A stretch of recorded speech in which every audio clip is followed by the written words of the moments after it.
Hoy voy a hablar de la gran sequía. Estaremos hablando en Primera de Reyes, los capítulos 17 y 18. Está seca, hay sequía, ¿eh? La gran sequía. Primera de Reyes, capítulo 17, el verso 1, dice así. Entonces Elías Tisbita, que era de los moradores de Galaad, dijo a Acab: vive el Señor Dios de Israel delante de quien estoy, que ciertamente no habrá rocío ni lluvia en estos años, sino por la palabra de mi boca. Y ahí está el profeta Elías. ¿Conocen al profeta Elías? Nombre de Dios. Que le dijo al rey: vive el Señor Dios de Israel delante de quien estoy, porque estaba delante de Dios. Yo estaba presente, ¿cierto? Que no habrá rocío ni lluvia sobre la tierra en estos años, sino por la palabra de su boca. Y dice que vino sobre la tierra de Israel, del pueblo de Dios, una sequía. ¿Qué es una sequía? Una falta de agua, ¿de dónde? Del cielo. Eso provoca la sequía, ¿cierto? Es una falta de la bendición del cielo. Eso es sequía. Y Dios le había dicho a Elías: proclama, decreta, lanza a los vientos la orden y lanza delante del rey Acab. Y llegó Elías y le dijo a Acab: no va a haber agua sobre la tierra hasta que yo dé la orden. Y se fue. Pero como posiblemente esta semana acababa de llover, o esos días había llovido, o era normal, el rey Acab habrá pensado: este está loco, que diga lo que quiera.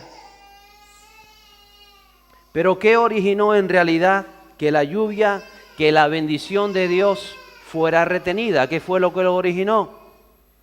El origen no fue el decreto de Elías, ni siquiera fue la orden de Dios, porque hay cosas detrás, hay muchas cosas detrás que muchas veces no vemos. Fue la rebeldía del pueblo, la actitud de las autoridades designadas por Dios para bendecir la tierra. Y ahora lo vamos a leer. Cuando la autoridad humana camina fuera del diseño de Dios, de los principios del reino de los cielos, entonces lo que debía ser bendición deja de serlo. Primera de Reyes, capítulo 16, versos 26 a 33. Perdón, 29 a 33. Dice: Acab, hijo de Omri, comenzó a reinar sobre Israel en el año 38 de Asa, rey de Judá. Y reinó Acab, hijo de Omri, sobre Israel en Samaria 22 años. Y Acab, hijo de Omri, hizo lo malo a los ojos del Señor, más que todos los que fueron antes de él.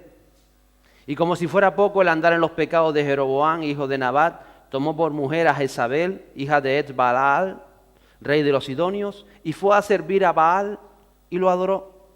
Y edificó un altar a Baal en la casa de Baal que edificó en Samaria. Dice: Acab hizo también una imagen de acera.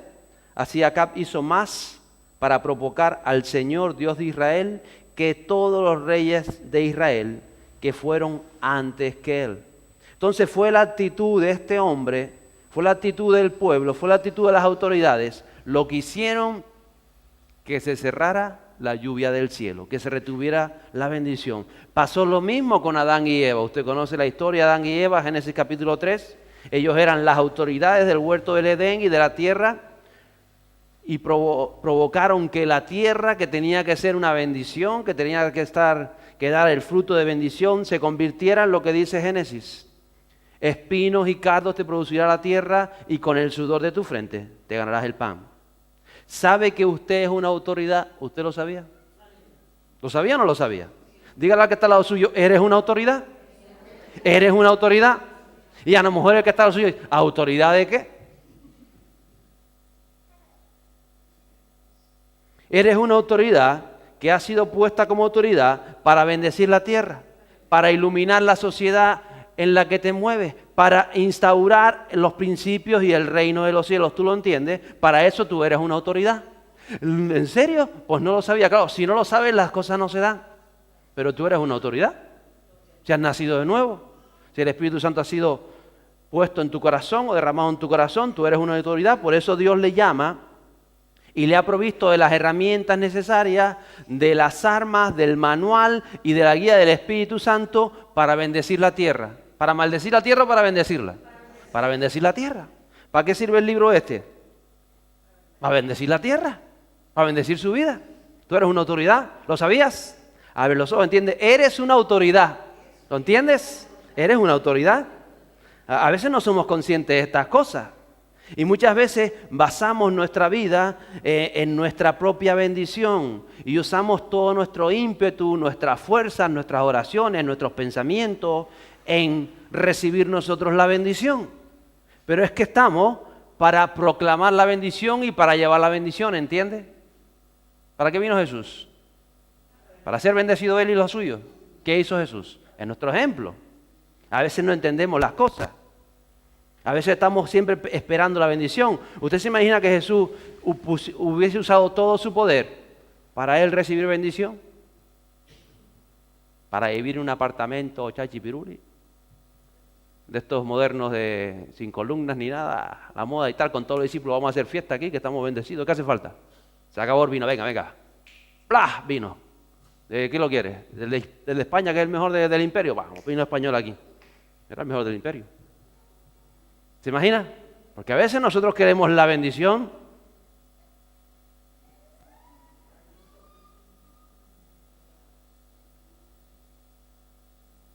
y no entendemos cuál es el mensaje del Evangelio. Jesús, si usted ve el mensaje de Jesús, si usted ve la vida de Jesús, se pasaba el día bendiciendo a los demás. O le decía, Padre, bendíceme. ¿Qué decía él? Padre, bendice a estos hombres. Mira, multiplica el pan, Padre, mira. ¿Qué pasaba el día haciendo qué? Bendiciendo a los demás. Preocupado por lo que decían de él. Están diciendo Jesús que, ¡ay! Están diciendo eso, Pedro. ¿Y qué le hiciste?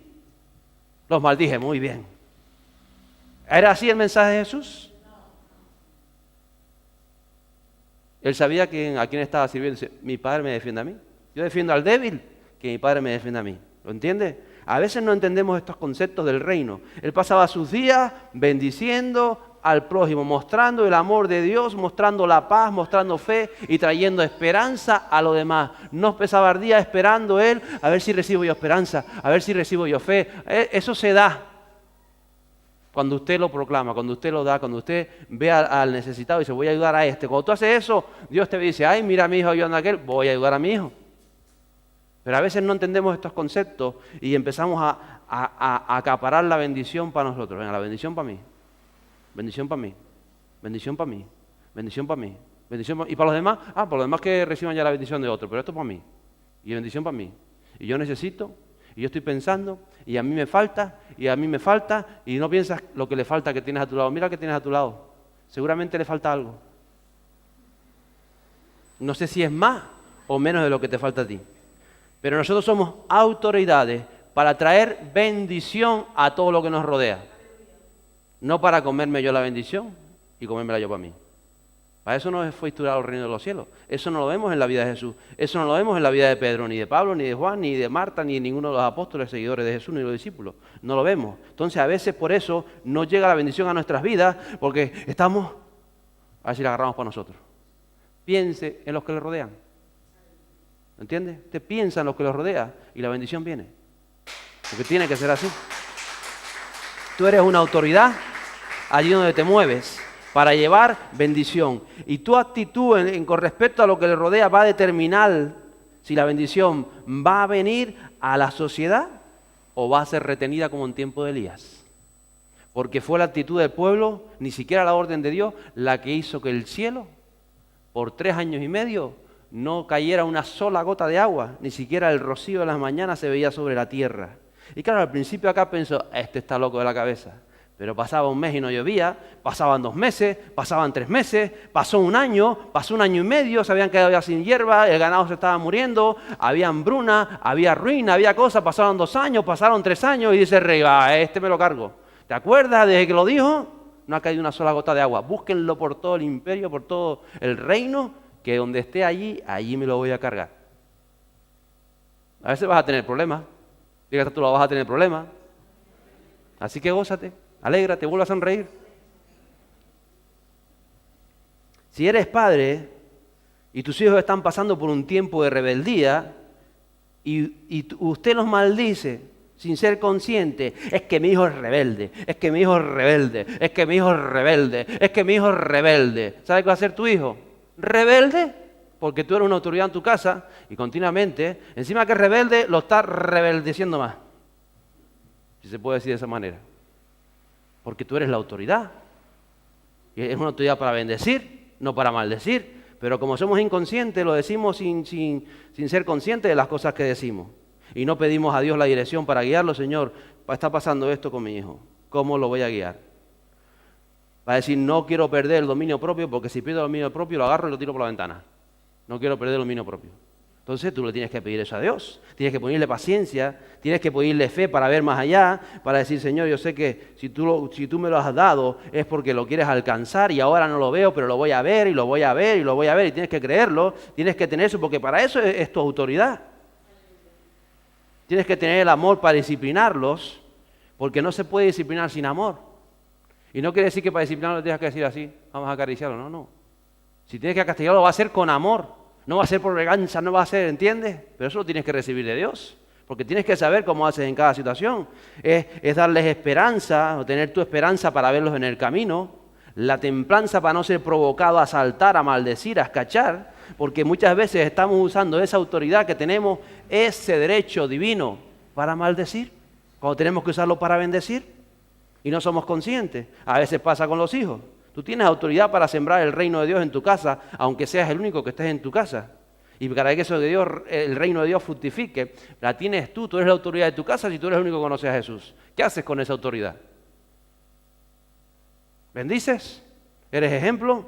¿Estás instruyendo? ¿Estás dando amor? ¿Estás creyendo que un día tus padres van a recibir la gracia de Dios? ¿O no lo estás haciendo? La sequía provocó en aquel país, miren, una hambruna, luto, enfermedad, disgusto, enfrentamiento. ¿Usted se imagina? El que le quedaba poca agua iba y se la robaba al otro y esto y lo otro y se robaban las cosas. ¿Por qué? Porque eso provoca la hambruna. A veces la iglesia pasa por momentos de sequía y parece que está, ¿y por qué Dios bendice a aquel y a mí no? Y empiezan los celos, empiezan las envidias, aquel es un totarate. ¿Por qué? Porque en tu vida a lo mejor hay sequía. Y entonces estás pendiente de a quién bendice Dios para decir, eso no. Y no entendemos el reino de los cielos. Y produjo ruina, pobreza, falta de alegría, falta de bienestar. Incluso secó el aceite, la revelación de Dios en el pueblo de Israel. Por 3 años y medio el pueblo de Dios estaba pasando esta sequía. Pero también la sequía provocó que las personas vieran que los dioses, las imágenes, los rezados, la fe en cosas vanas, no daba resultado. Y empezaron a cuestionar muchas cosas. ¿Sabe que la sequía es buena? Cuando viene de Dios. ¿Sabe que es buena? Porque la gente se empieza a cuestionar muchas cosas.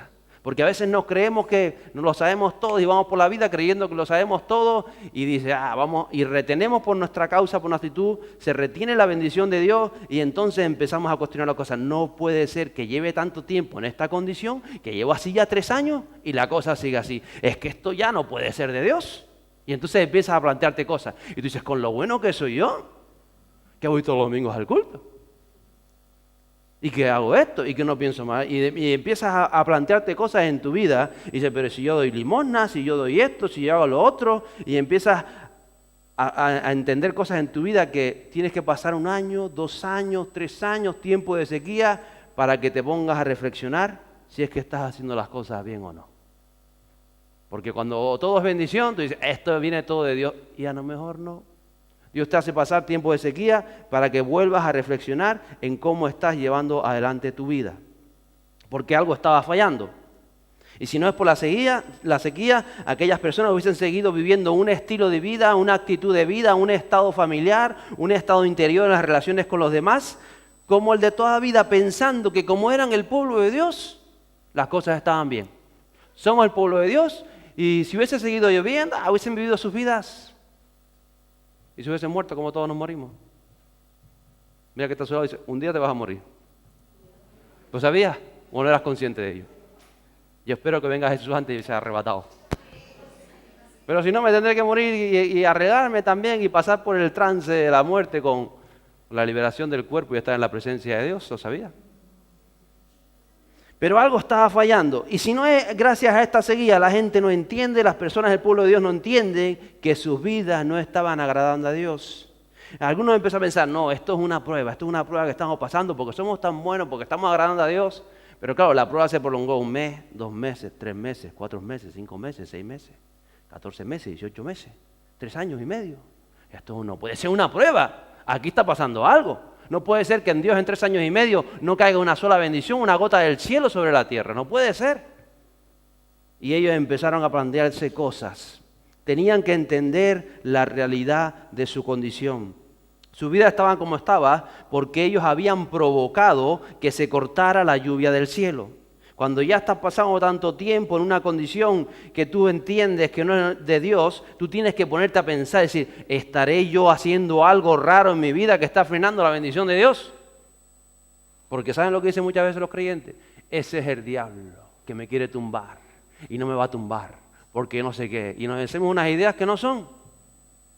Que a lo mejor es Dios que dijo... A ver si se da cuenta de que en su condición no va a recibir del cielo la bendición. Y a veces no nos damos cuenta y empezamos a inventarnos cosas que no son. Y cuando estamos en este punto, que las cosas no nos funcionan, que nuestro razonamiento, que ni siquiera la fe nos está surtiendo efecto, quizás porque está equivocada, porque yo sé que esta gente posiblemente seguían yendo al templo, seguían orando y seguían diciendo fe, yo sé que va a llover, yo sé que va a llover, yo sé que va a llover, pero no llovía. Porque hay gente que tiene fe en cosas que no se van a dar, porque no están bajo la dirección de Dios, o porque no están caminando en la palabra o en el mensaje de Dios. Y ahí estaban. Y entonces cuando pasaron estos 3 años y medio, que la cosa estaba tan dura, que la ruina, que la pobreza, que la circunstancia, ya ellos estaban dispuestos a escuchar con atención la voz del profeta. Hacía 3 años no, hacía 1 año no, porque todavía estaban ellos escapando como podían, pensando que Dios estaba con ellos. Pero entonces ya en esta condición, ya ellos comienzan a escuchar y comienzan a darle importancia a lo que este loco de Elías comienza a decir. Estaban ya dispuestos interiormente a asumir en lo personal un cambio en sus vidas. Primera de Reyes, el capítulo 18, los versos 17 y 18, dicen así. Y sucedió que cuando Acab vio a Elías, Acab le dijo, ¿eres tú perturbador de Israel? Claro. Se acordaba que hacía 3 años y medio, le dijo, no va a caer una gota más de agua. Y entonces cuando ya el rey ve a Elías, por tu culpa estamos pasando lo que estamos viendo, por tu culpa. ¿Y sabe qué le responde Elías? Y respondió, yo no he perturbado a Israel, sino tú y la casa de tu padre, porque habéis abandonado los mandamientos del Señor y habéis seguido a los Baales. No era culpa de Elías, no era culpa de Dios. ¿De quién era culpa? Del pueblo. 2 cosas. Primero dice, habéis abandonado los mandamientos del Señor, porque hay que seguir el mensaje de Jesús, es decir, las buenas noticias, porque las buenas noticias producen bendición, y si no leéis las bienaventuranzas, ¿sabe qué son las bienaventuranzas? Bendición, ahí está el capítulo en el libro de Lucas, creo que están, las bienaventuranzas, bendición. Y en segundo lugar dice, habéis seguido a los Baales, y los Baales en esta época eran varias formas de deidades. Hoy los Baales son muy diversos y variados. La indiferencia es un Baal para un creyente. Si tú eres indiferente ante las cosas que pasan, si tú no prestas atención o menosprecias al que está a tu lado o a aquel que camina o menosprecias las cosas, no le das valor a tu trabajo, a tus cosas, eso es un Baal en tu vida. El conformismo es un Baal. La negatividad, un creyente que es negativo, que dice, no, que no voy a seguir para adelante, no, que esto no, eso es un Baal para un creyente, porque eso va contrario a la palabra de Dios y lo está poniendo delante del mensaje de Jesús. Entonces Baales hay mucho, el doble ánimo, gente que dice, hoy estoy arriba, mañana estoy. Hoy estoy arriba, mañana estoy. Doble ánimo, Baal. Además, en muchos casos los Baales son la televisión, por ejemplo, el internet, hábitos dañinos, el alimentarse de cosas, sean ideas, sean programas, sean conversaciones, aún predicaciones que nada tienen que ver con la palabra de Dios y que empiezas a alimentarte de ellas, de conversaciones, de cosas que son dañinas, que no te edifican, pero a ti te gustan, sin darte cuenta has establecido un Baal en tu vida. Algo que está frenando, está impidiendo la retención de Dios, de la bendición del cielo. Y te roban muchas cosas, el tiempo que debías dedicar a tu familia o a tu prójimo o incluso a Dios, te lo robas en otras cosas. ¿Por qué? Porque no defines, no sabes definir, no sabes dedicar qué hacer con el tiempo en tu vida. Y estás levantando un Baal sin ser consciente de ello. Y son los Baales del último tiempo. Y eso es lo que estaba ocurriendo. Entonces Elías, que lo sabe, dice, no le eches la culpa a Dios, ni siquiera a mí. El único perturbador de tu casa eres tú, porque has hecho lo que te ha dado la gana. Eso le está diciendo al rey. Y el pueblo de Dios que ha hecho lo que ha querido. Así que no le eches la culpa a nadie de demás. Dice el verso 19 de ese capítulo 18. Ahora pues, envía a reunir conmigo a todo Israel en el monte Carmelo, junto con 450 profetas de Baal y 400 profetas de Acera, que comen a la mesa de Jezabel. Y Elías reta a todos esos Baales, a todos esos profetas, 450 por un lado, 400 por otro. ¿Cuántos son? ¿Saben sumar? 850, ¿sabemos sumar? Saca la calculadora. Reta a los Baales de tu vida a que los pongas en un montón. Esto, ponlo en un montón. Piense en su vida, en qué está usted perdiendo el tiempo. ¿Qué cosas no le están funcionando en su vida? Usted tiene que pensarlo, porque a veces hay áreas que funcionan y áreas que no funcionan. Y usted tiene que cogerlo y ponerlo todo en un montón. Mira, esto y esto no está funcionando. Y hasta ahora yo creo que yo lo estaba haciendo todo bien, pero es que no funciona. ¿No has esperado pensarte si es que tienes un Baal ahí y por eso no te funcionan las cosas? No, porque yo soy cristiano, porque yo canté, he decidido seguir a Cristo. Sí, pero quita los Baales de tu vida, porque lo puedes haber decidido, pero hay Baales que están ahí entorpeciendo que la bendición pueda venir a tu vida, están reteniendo la bendición de Dios. Muchas veces puede ser así. Y habían 850 profetas. Es decir, todas las cosas estaban ahí, todas las cosas aquellas que están alimentando al pueblo, y usted tiene que mirar qué ideas, qué actitudes, qué estados de ánimo, qué está usted alimentando en su mente, en su corazón, que pueden estar reteniendo la lluvia de Dios sobre su vida. Usted tiene que reflexionarlo. Y espero que no tenga que pasar 3 años y medio de seguida para reflexionarlo. Espero que cuando usted se da cuenta en un mes que las cosas no van, diga, a ver, Señor, vamos a pararnos. ¿Por qué en esta área de mi vida las cosas no están funcionando? Espíritu Santo, revélame por qué no están funcionando. Estoy dispuesto a asumir cualquier cosa que dispongas tú, Espíritu de Dios, porque quiero que me funcionen. Entonces las pone delante de Dios. Y eso es lo que está diciendo Elías. Convoca a todo el pueblo y convoca a los profetas que están con las imágenes de Acera y con los Baales. Y el pueblo dice que acudió en masa al monte Carmelo. ¿Sabe por qué acudió? Porque llevaba 3 años y medio sin agua. Si llega a estar viviendo normalmente y tiene la bendición normal de todas las cosas, los apuritos diarios, no hubiese acudido ninguno. Pero como llevan 3 años y medio de sequía, dice, vamos a acudir a ver qué quiere hacer Dios, a ver qué pasa. Si no es porque hubiese pasado esto, hay mucha gente que no cambia su relación con Dios, que no cambia cosas en su vida. Entonces a veces se producen sequías en nuestras vidas para que las cosas cambien conforme al diseño y al propósito de Dios. ¿Lo entiende? La sequía les hizo entender la condición personal. Si no es por la sequía, ellos no entienden que iban de mal en peor, no lo entienden. Así que a veces cuando vamos de mal en peor, párese a pensar cómo está su vida. En el capítulo 18, los versos 26 a 29, sigue diciendo, entonces tomaron el novillo, cuando se reunieron todos aquellos profetas de Baal y de Acera, y lo prepararon. E invocaron el nombre de Baal desde la mañana hasta el mediodía, diciendo, oh Baal, respóndenos. Pero no hubo voz, ni nadie respondió. Y danzaban alrededor del altar que habían hecho. Y sucedió que ya al mediodía, Elías se burlaba de ellos y decía, clamad en voz alta, pues es un Dios. Tal vez estará meditando, o se habrá desviado, o estará de viaje. Se fue para España, seguro.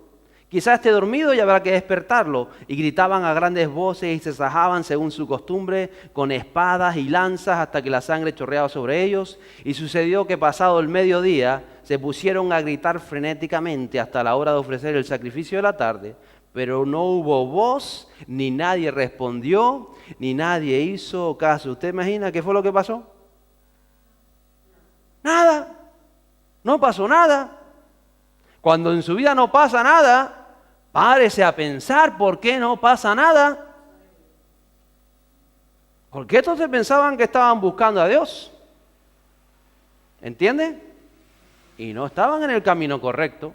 Entonces tú te tienes que parar a pensar por qué en esta área de mi vida llevan 6 meses y no ha pasado nada. Y no es la condición en la que creo que Dios o lo que Dios me ha llamado. ¿Por qué será? Algo tiene que estar pasando. Y no metas al diablo en eso. Porque el diablo tiene ya bastante con ser diablo. ¿Sabes lo que es diablo? Mentiroso. Tiene bastante con eso. ¿Entiendes? Entonces algo tiene que estar pasando. Y tienes que recapacitar y tienes que decir, Espíritu Santo, ¿qué está pasando? Versos 30-31, porque aquí no pasaba nada. Dice, entonces Elías dijo a todo el pueblo, acercaos a mí. Y todo el pueblo se acercó a él.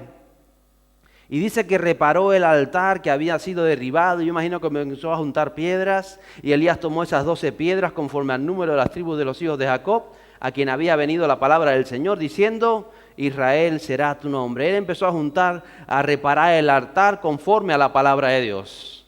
Yo me pregunto, ¿en qué área de tu vida tienes que juntar las piedras del altar? Porque a veces hay áreas de la vida que están destruidas o que no hemos prestado atención o que hemos hecho más bien lo que nosotros hemos querido y Dios nos está diciendo tienes que restaurar esa área de tu vida. Porque muchas veces hay áreas restauradas pero otras que están ahí y no las queremos restaurar porque no nos queremos comprometer o no queremos aceptar el desafío o los miedos o heridas o cualquier otra cosa que no nos dejan restaurar esa área. Y ahí estaba, y dice que Elías se pone a restaurar el altar para poder recibir toda la bendición de Dios. ¿Qué tendrás que reparar? No lo puedes reparar como a ti mejor te parece. Ahí no llegó Elías y dice, vamos a juntar 200 piedras, que cuanto más grande, más bonito. Él podía haber pensado eso, pero no hizo eso, porque tenía que repararlo conforme a la palabra de Dios. Y conforme a la palabra de Dios eran 12 piedras, ni una más, ni una menos. Él conocía la palabra. Y a veces nosotros queremos reparar las cosas como bien nos gustaría hacerlo. Pero hay que hacerlo conforme a la palabra de Dios si queremos ver el resultado de Dios. Si no, no te va a funcionar. A tu estilo, a tu manera, no funciona. Por eso muchos se esfuerzan. Pastor, es que me he esforzado, es que he hecho esto, es que no veo resultados. Pero lo estás haciendo conforme a la palabra o lo estás haciendo como a ti bien te parece. Esa es la diferencia. Porque si es conforme a la palabra, vas a ver el propósito de Dios. Pero si es como a ti te da la gana, te estás esforzando en vano. Tienes buenas intenciones, tienes un buen corazón, tienes ganas de hacerlo, pero está fuera de la palabra, no te va a funcionar. ¿Me entiendes? A ellos no les iba a funcionar si lo hacían de la manera que querían. Y entonces Elías sabía cómo hacerlo. Los versos 37 a 40 de ese mismo capítulo dicen que Elías ya termina el altar, prepara las ofrendas y dice, respóndeme, oh Señor, respóndeme para que este pueblo sepa que tú, oh Señor, eres Dios y que has hecho volver sus corazones. La sequía había provocado que ellos volvieran sus corazones a Dios. La sequía es buena, sonríe, la sequía es buena. Cuando transforma los corazones. Respóndeme, has hecho volver sus corazones. Entonces cayó el fuego del Señor y consumió el holocausto, la leña, las piedras, el polvo y lamió el agua de la zanja porque habían puesto agua. Dice, cuando todo el pueblo lo vio, se postraron sobre su rostro y dijeron, el Señor, Él es Dios, el Señor, Él es Dios. Diga, el Señor, Él es Dios, el Señor, Él es Dios. Eso es lo que dijo el pueblo. Usted también lo ha dicho, ¿verdad? Entonces Elías les dijo, prended a los profetas de Baal, que no escape ninguno de ellos. Los prendieron y Elías lo hizo bajar al torrente de Cisón y allí los degolló, allí fueron degollados. Dura esta palabra. ¿Por qué? Porque entonces cuando entienden ellos que levantan el altar y que haya que el fuego, se produce un reconocimiento de culpa. Uy, yo pensé que lo había hecho bien, pero ahora nos damos cuenta que no, que en esa área de mi vida lo estaba haciendo mal. Ahora entiendo la palabra de Dios, ahora entiendo que tengo que ser transformado, ahora entiendo que tengo que cambiar. Y como saben que para cambiar tienes que pasar por la rendición, ellos dicen que se postraron en tierra y se rindieron a la gracia de Dios. Que si no te rindes, no vas a ver nada del cielo. Tienes que bajar la cabeza delante de Dios y me rindo, Dios. Haz tú lo que deseas hacer. ¿Qué pasa? Que a veces Dios hace cosas que tú no te esperas. Dice, esto va peor ahora. ¿Te rendiste? Pues si te rendiste no te preocupes. Porque si ahora lo ves peor, será para mejor. ¿Lo entiendes? ¿Será para mejor? Será para mejor. ¿Por qué? Porque te rendiste. Gloria a Dios. Te rendiste. Si te rindes vas a ver la mano de Dios. Quizá no la veas ahora, mañana o pasado, porque Dios te quiere llevar a donde Él te quiere llevar. Y a veces no somos conscientes. Aleluya. Note usted que todavía seguía la sequía, seguía sin caer una sola gota de agua, ¿cierto? Entonces Elías no había provocado nada. ¿Qué había provocado? Que cayera un fuego. En vez de agua, más fuego todavía. ¿Y esta gente cómo entendió que era Dios? Si estaban ahí precisamente para que cayera de agua y en vez de agua cae fuego. Mire, la lluvia no puede venir, no podía venir hasta que no quites de tu vida todo lo que retiene la bendición. Eso es lo que pasaba. Y allá habían 450 varones o profetas de Baal que estaban todavía allí. Ya el pueblo había reconocido que Dios era el poderoso y el maravilloso y que ellos tenían culpables y responsables, pero todavía estaba retenido porque estaban los profetas de Baal. ¿Entiende? A veces usted está pidiendo la bendición, usted ya reconoce las cosas, pero todavía tiene cosas en su vida que tiene que quitar por completo para que pueda haber la lluvia, para que pueda haber toda la bendición de Dios. Tú no puedes quitar 10 pensamientos, 12 actitudes, 3 maneras de hacer, 4 formas de hacer las cosas de tu manera y dejar aparcado en tu corazón otras cositas, como diciendo yo voy a hacer esto y si veo resultado, después hago lo otro. No funciona. Si tú sabes lo que ya Dios te está demandando, no intentes hacer la mitad para dice, voy a hacer la mitad. Y si veo que empieza a funcionar, ya voy a hacer un poquito más. No funciona así. Si ya sabes lo que tienes que quitar de tu vida, quítalo, porque retiene la bendición. Fíjese que Elías dijo que no escape ninguno, de prender a los profetas de Baal y que no escape ninguno. No puede escapar ninguno. Tú no puedes estar con Jesús al 90%. No te va a funcionar. Cuando Dios ya te ha hablado de tu vida, te ha dicho esto es así, así, así. Menos mal que no lo dice todo de la primera vez Él, porque entonces arrancamos todo. Él te va diciendo, esto todo fuera. Y ya cuando tú lo sacas todo fuera, no a la mitad, sino cuando lo sacas todo fuera, gracias Señor, lo saqué de mi vida, mira, espera ese momento, que hay otro. Y esto ahora también, esto también Señor. Y después cuando lo termina, y esto, y empieza a transformar tu vida, ¿entiendes? Pero si Él te dice, todo esto fuera, dice, no, todo esto no, esto. Y si veo que funciona, entonces esto. No te funciona. Porque si escapaba algún profeta de Baal, no iba a venir la lluvia del cielo. Y la lluvia todavía no había caído. Si no quitas todo de tu corazón, todo lo que te ha dicho ya Dios que quite, todos los pensamientos, todas las cosas que tienes que sacar fuera, si no lo haces ahora y estás esperando, voy a quitar algunas y a ver qué pasa, no te va a funcionar. Tienes que ir quitando de tu vida todo aquello que va a estorbar que la lluvia caiga con bendición, que no escape ninguno. No quites la mitad de las cosas, porque no te va a funcionar. Después de que cortaron la cabeza de estos profetas de Baal, cuando quizás acabes con la telebasura de tu vida, porque hay personas que ven telebasura, dicen que son creyentes, y lo que les gusta ver es cómo al otro lo critican y cómo al otro tal. Eso no edifica a nadie, eso edifica el reino de las tinieblas, ¿entiendes? Y a veces no somos conscientes. O personas que se enganchan en internet, hay historias que dicen, pero si esto es un debate de discusión de que se están tirando todos pastos a la cabeza, ¿qué haces tú ahí dentro metido? O sea, lo que te manda el Espíritu Santo para llevar una paz o un orden o algo que sea de bendición, que estás haciendo tú ahí es verdad, animando al otro, es verdad, sacúdele, es verdad, aquí es lo que está diciendo, es verdad. ¿De qué te sirve eso? De nada, te sirve de que te va a frenar la bendición sobre tu vida, porque tienes que sacar cosas de tu vida, la baja autoestima, el menosprecio, todas esas cosas tienen que desaparecer de nosotros, el hablar de las personas, hablar mal de las personas. ¿Cuántas veces empezamos a hablar mal de las personas? Eso no tiene nada que ver con lo que dice lo que estábamos cantando en la adoración.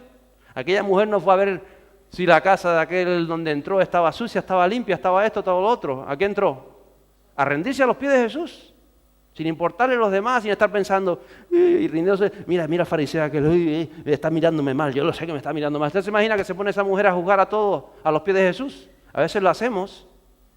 Y impide que la bendición caiga. Y la bendición no puede caer en tu vida. Por eso tienes que quitar todo eso si quieres ver venir la lluvia. No había caído una sola gota de agua. Elías dijo, eso sáquenlo, si no, no va a venir la lluvia. Aquello que hay que hacer, le cortar la cabeza, se la cortamos 10 veces, lo quitamos, porque queremos que Dios nos bendiga. ¿Usted quiere que Dios lo bendiga? Pues no retenga la bendición, porque Dios quiere bendecirlo. No retenga la bendición. Fíjese, la sequía, todo lo que provoca la sequía. Primero, probaron 1000 maneras de alcanzar la bendición. Porque llevaban 3 años y medio que ellos no sabían qué estaba pasando en su vida. Y yo sé que estaban orando, y que estaban ofrendando, y que estaban diciendo, y que estaban haciendo, pero decían, no funciona nada. Segundo, este pueblo, la gente se hizo consciente de la necesidad y comienza a reflexionar. Si hasta ese momento no eran conscientes, las cosas no les funcionaban. Si las cosas no te están funcionando como tú crees que te están funcionando, reflexiona. No pierdas más tiempo. Dile, Dios, ¿qué está pasando en mi matrimonio? ¿Qué está pasando en la relación con aquella persona? ¿Qué está pasando en mi trabajo? ¿Qué está pasando aquí que veo que las emociones siguen? ¿Qué está pasando? Algo tiene que estar pasando. Porque Dios quiere bendecirte, ¿lo entiendes? Entonces tú tienes que mirar qué está pasando. Quizás que no has confiado lo suficiente. Quizás que todavía no ha sido lavada esa herida. Pueden pasar mis cosas, pero el Espíritu Santo te tiene que revelar. Y esta gente, después de 3 años y medio de su vida, empezó a reflexionar en las cosas. En tercer lugar, tienes que estar dispuesto a escuchar y a acudir al llamado de Dios. En este caso, Elías dijo, vengan al Monte Carmelo. Todos acudieron. El pueblo acudió porque pues acudimos a ver si pasa algo en nuestras vidas o seguimos viviendo las vidas en sequía, en desgracia, en ruina, en tantas cosas. Y el pueblo acudió. Disponte a cumplir tus compromisos con Dios. Disponte a servir a Dios. Disponte a decir, Señor, estos son mis dones, este es mi llamado, este es mi ministerio. ¿Qué tengo que hacer con ellos? Algo tendrás que hacer, porque un día te los van a reclamar. Algo tendrás que hacer. Dan un aplauso a Él, porque algo tendrás que hacer. Algo tendrás que hacer, gloria a Dios. En cuarto lugar, este pueblo vio cómo se levantaba ese nuevo altar, era restablecido el altar según el mensaje de Cristo. No levantes ningún altar fuera de la voluntad y de la palabra de Dios, no sirven. No pongas tú, a mí me gusta más con una piedrita más, no te va a funcionar. Si son 12 piedras, son 12 piedras. No pongas 13 ni 15, son 12. Y Elías lo sabía. Pero levanta, restaura ese altar. Entonces tienes que entender lo que te dice la palabra de Dios. Si Dios te dice perdona, perdona. Pero es que lo perdono, no lo perdono mucho. No, perdona es perdona. Libérate, perdona. Si Dios dice bendice, bendice. O dice maldice. Pastor, ¿qué me están diciendo? Es que están diciendo el otro, bendice. ¿Qué tienes que hacer? Bendice. ¿Por qué? Porque lo dice Dios, no inventes más nada. Es que a mí me gustaría bendecir, pero es un golfo. Está diciendo que Jesús no va a venir nunca. Pues si no va a venir nunca Él, tú bendícelo. Vale, pues para usted no va a venir Jesús, pero para mí sí va a venir, gloria a Dios. No voy a estar peleando con uno que va a sacar de mis casillas, que va a producir que provoque maldición. No funciona. Entonces, levántase de altar, restaura el altar en cada área de tu vida. En todas las áreas tenemos que tener un altar. En quinto lugar, aunque no habían recibido la lluvia, entendieron que solo Dios podía ayudarles. Mire, con aquella sequía, cuando cayó el pepinazo aquel del rayo de fuego que cayó, ellos pensaron, como lance otro de estos, nos morimos todos. ¿Usted sabe cómo de seca estaba la hierba? Que por eso Elías dijo, pongan agua alrededor del altar, pongan agua, porque yo sé lo que va a pasar, y si no ponen agua, vamos a quemar todos en este monte, porque estaba seca la cosa. Y por eso ellos, cuando vieron aquello, aunque no había que una gota de agua, dicen, estamos a disposición de Dios. Mañana podríamos partir, no somos conscientes. Estamos a disposición de Dios. Ellos entendieron cuando cayó el fuego, dice, llevamos 3 años y medio en rebeldía con Dios y no hemos sido conscientes. No hemos sido conscientes en cambiar esto en nuestras vidas, aquello en nuestras vidas. Por eso, aunque no vieron la lluvia, entendieron que el fuego podía acabar, exterminarlos a todos. ¿Entiendes? Ya lo dijo Jesús. Pocos son los que se salvan. Hablábamos de eso el domingo. Son pocos, son pocos. Y entonces entendieron la santidad de Dios. Hermanos, tienen que entender la santidad de Dios. No podemos pecar deliberadamente. No podemos pensar mal de la gente porque sí, porque pienso mal, porque es malo. Él puede ser 1000 veces malo. Tú no tienes que pensar mal de nadie. Tú tienes que pensar que el Señor Jesús puede hacer algo en la vida de ese hombre, de esa mujer. Con aquel que está predicando, no sé ni lo que está predicando, que el Dios pueda entender el conocimiento de Dios. Yo no puedo maldecirlo, ¿entiendes? Porque tengo una autoridad que me ha sido dada para bendecir. Y cuando la uso para maldecir, me la retiran. Pues a este no le da autoridad. Porque como tiene el corazón, como le das autoridad, va a ir rompiendo la vida de las personas en vez de armando la vida de las personas. Tenemos una autoridad de Dios para bendecir. Dígase lo que está a su lado, para bendecir. ¿Para qué? Para bendecir a las personas. Y para establecer el reino de la luz sobre el reino de las tinieblas. Para eso es la autoridad que recibieron. En sexto lugar, ellos se rindieron a Dios confesando sus culpas, arrepentidos de haber llegado a esa situación. Y en lo último, en séptimo lugar, quitaron en su vida todo lo que retenía para ellos la lluvia. No dejaron ninguno de aquellos profetas, no dejaron ni cuyo de aquellos baales, porque cuando Dios te dice quita eso de tu vida, lo tienes que quitar. O cuando te dice añade a tu vida alegría, la tienes que añadir. Añade sal, tienes que añadirlo. No puedes decir no, pero es que ahora estoy pasando una condición que yo gozo, no. Te queda un baal. Pero todo lo demás lo he quitado, pero te queda un baal. Ya Dios te lo mostró y no lo quieres quitar. El cielo no se va a abrir, porque te queda un baal. Y eso es lo que hace el enemigo muchas veces y nosotros mismos, que creemos que bueno, pero es que he hecho todo lo demás. Esto ya lo haré. Si Dios ya te lo mostró, no puedes decir ya lo haré. Lo tienes que hacer. El verso 41. Y Elías dijo a Acab, después de que pasó todo aquello, sube, come y bebe, porque se oye el estruendo de mucha lluvia. Póngase en pie conmigo. No había caído una sola gota de agua en 3 años y medio. El pueblo vio lo que vio y Elías le dice, y ahora vete a palacio, sal corriendo, porque va a caer un pepinazo de agua, que se te van a aterrar las ruedas del carro con todo el polvo que hay aquí. Se va a quedar todo embarrado el agua que va a caer. Y nadie más estaba escuchando el estruendo de las aguas. ¿Sabe quién lo estaba escuchando? El que estaba atento al Espíritu Santo. Elías.